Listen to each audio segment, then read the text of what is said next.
food insecurity, disease outbreaks, and the heightened vulnerability of women, children, and others at risk populations. Speaker of the People's Parliament, Comrade Segun Ogugbaye, has warned voters to be cautious of politicians offering money or empowerment in exchange for their permanent voters' cards (PVCs). Honorable Ogugbaye highlighted the risks of trading PVCs, including the potential for cloners to access financial information linked to national identity numbers. In this way, one collect data. Lọ́wọ́ àwọn èèyàn wọ́n gba PVC lọ́wọ́ wọn. Wọ́n gbà lọ́wọ́ wọn ní ká kó àwọn nọ́mbà kọ̀ọ̀kan tó wà lórí PVC wọn. Wọ́n ní wọ́n fẹ́ empower àwọn kan orúkọ wọn. Wọ́n wá collect gbogbo data lórí PVC. Intention in the name of empowerment. Kí ni wọ́n á fi data? Tán bá dé ibi tán ti fẹ́ dìbò kò ní gba ìka wọn kò ní gba gbogbo nǹkan tán bá gbé débẹ̀. Ìyàwó mi ń bẹ́ nìkan fa wàhálà yẹn lọ́wọ́ báyìí because ẹ tó jẹ́ closest friend tó wọ́n pé àwọn fẹ́ gbórúkọ wọ́n fẹ́ ṣe empowerment kó fún onábà ignorantly wọ́n bá gba kíbi ìṣẹ́ ọkọ̀ nọ́mbà ṣe gbẹ̀ ìgbà tó fẹ́ dìbò wọ́n ní káàdì ẹ̀ rọ́ǹgì wọ́n ti clone ẹ̀ wọ́n fún àwọn míì kan lọ fi dìbò. Jàmbá burúkú ni o. So the moment they get information of your card they go to clone it. I'm telling you that's the new twist in the name of empowerment. Wọ́n gba gbogbo list orúkọ and people should be very careful about that. Electoral value wọn.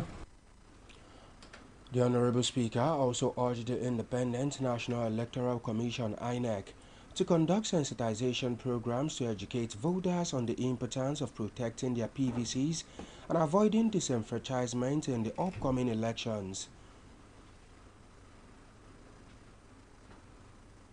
A popular media professional and seasoned philanthropist, Dr. Riomi Hamzat, has accepted the call of the people and officially announced his bid for the 2027 Oyo State gubernatorial election.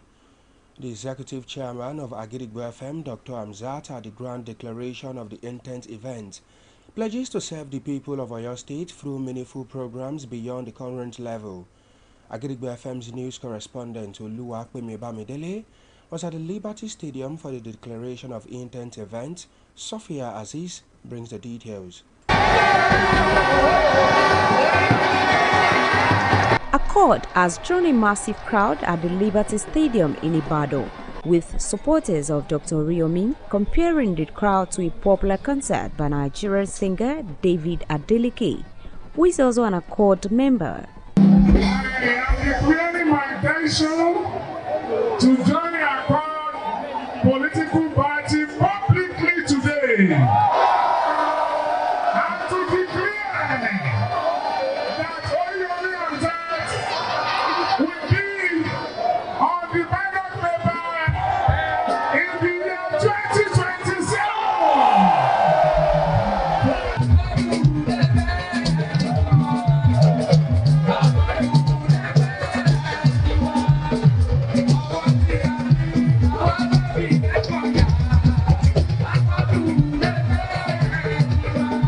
The event has been described as a game changer in Oyo State politics, with Hamzat's movement gaining momentum, and supporters are urging people to support by getting their permanent voter cards (PVC). I want to urge people that they should support the candidacy of Alhaji Riomi Hamzat. I'm happy I'm working together with my able excellency Dr. Riomi Hamzat. It's like a family political party, and I belong to the party, and I'm very glad. I want everybody to stand up for the man of the moment, because he is a selfless leader.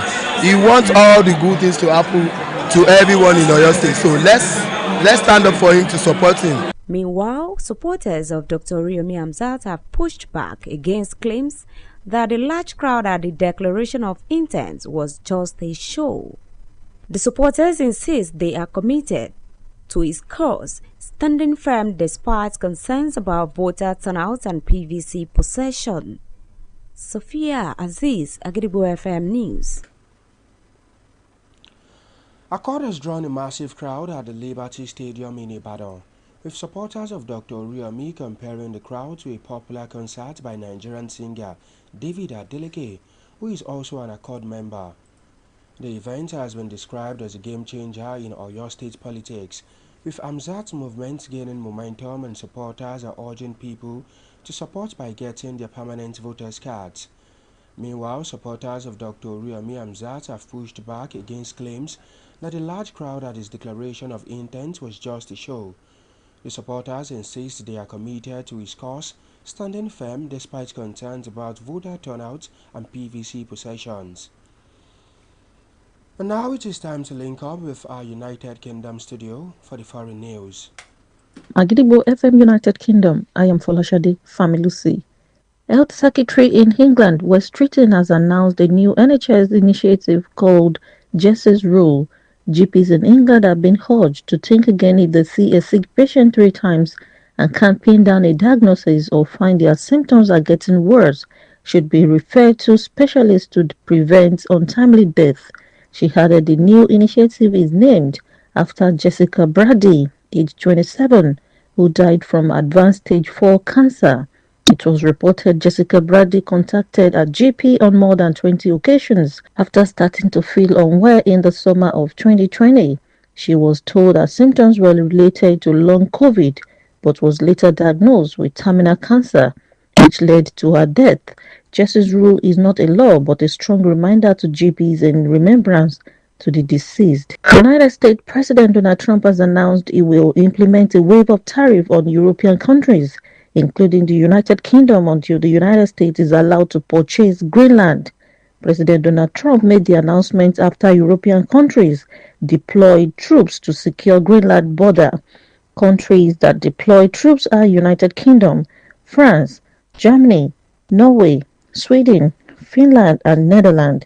President Donald Trump expressed displeasure to the move of the European countries and threatened to increase tariff to 25% instead of 10%. He added the tariff will come to effect on 1st of June until a deal is reached for the United States to purchase Greenland. That ends the news from Hagidigbo FM United Kingdom. I am Folashade Familusi. Welcome back. We shall also be moving to our Maryland studio, United States, for more foreign news. News from Kule Amzat Studio, Agidigbo FM, United States. I am Oluwatosin Soya. The Pentagon has ordered about 1,500 active duty soldiers to prepare for a possible deployment to Minnesota, the site of large protest against the government's deportation drive, U.S. media reported on Sunday. The Army placed the units on prepare to deploy orders in case violence in the northern state escalates, the Washington Post reported, citing unnamed defense officials, adding that it is not clear whether any of them will be sent. The White House told the Post in a statement that it is typical for the Pentagon to be prepared for any decision the president may or may not make. The Pentagon and the White House did not immediately respond to requests from reporters for comment.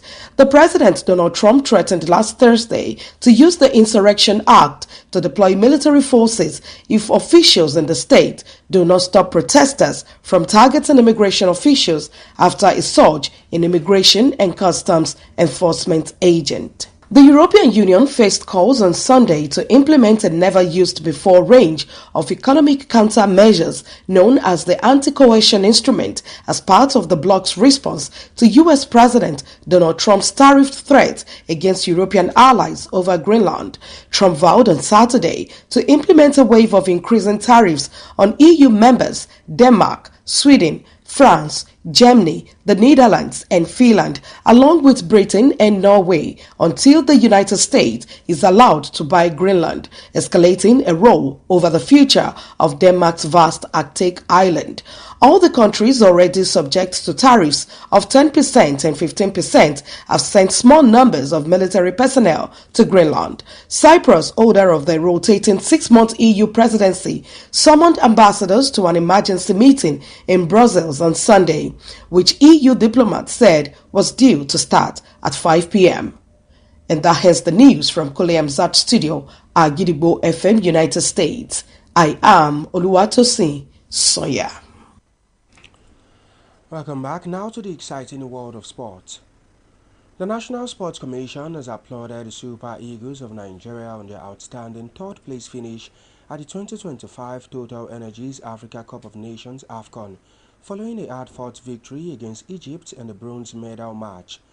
In a Sunday statement signed by Dr. Kehinde Ajayi, the NSC Director of Press, the Commission commended the national team for their character, discipline and exciting brand of football displayed throughout the tournament in Morocco. Nigeria defeated Egypt 4-2 on penalties after an extra time which ended in a goalless draw, capping a resilient campaign that reflected the spirit of a proud football nation. The commissions also extolled goalkeeper Stanley Nwabali's grit for his heroic performance, saving 2 penalties including the opening kick from Mohamed Salah to earn the Man of the Match award. To wrap up the news this evening, here is a recap of the headlines. Federal government sympathizes with South Africa, Mozambique, Zimbabwe over deadly floods. Social analyst warns citizens to be cautious of politicians offering money in exchange of PVCs. President Trump sets out tariff on United Kingdom and other European countries over Greenland. United States media says Pentagon readies 1,500 troops to possibly deploy to Minnesota. NIC congratulates Super Eagles on 3rd place finish. And before we go this evening, here is a quick tip. If you want happiness for a lifetime, help someone else. Agidigbo FM says, nurture your mind with great thoughts. Finally, we have come to the end of the news around the world on the most listened to radio station, Agidigbo 88.7 FM, Ibadan. I am Bowale Akinbode. Thank you for listening. Good evening. News is information, and information is power.